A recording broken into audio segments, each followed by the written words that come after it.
How many kids will rot in the streets?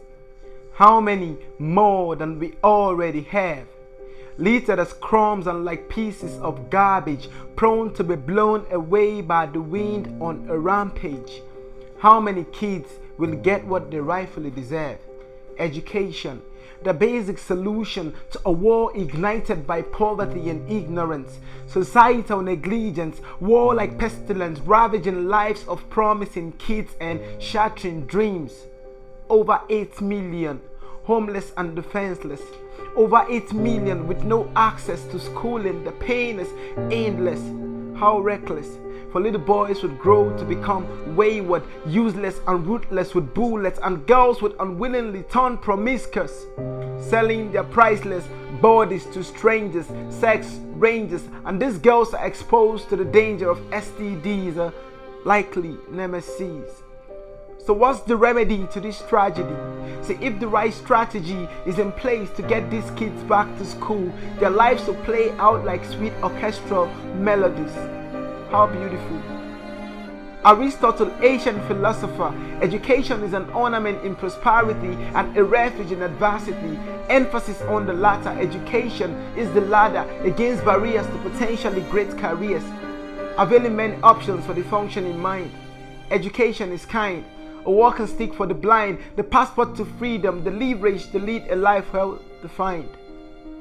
Booker T. Washington, African American, born a slave, but soon after he enrolled in Sunday school, that yoke became broken and he rose to a respectable status, famous, becoming one of the most outspoken, influential men history will ever remember.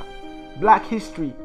Did you know Nelson Mandela, R.I.P. Madiba, who survived the poisons of prison by feeding on books, said education is the most powerful weapon which you can use to change the world?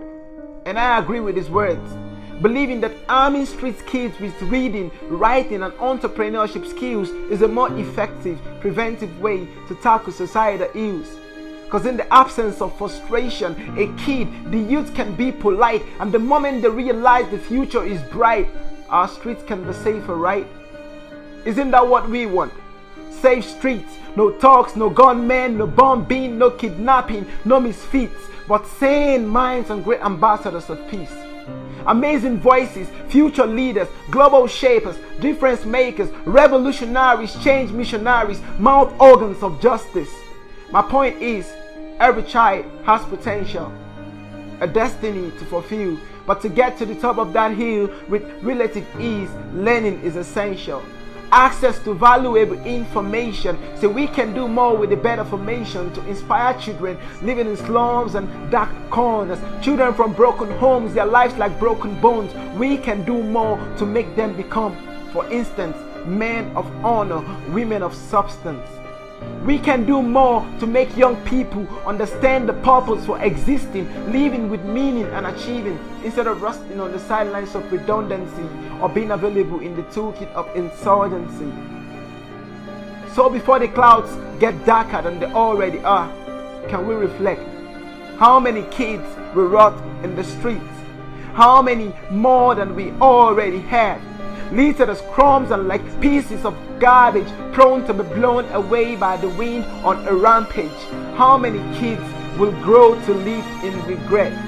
How many, destroyed due to wanton neglect, will end behind bars, seeking the face of death and faulting their stars for all their scars? How many?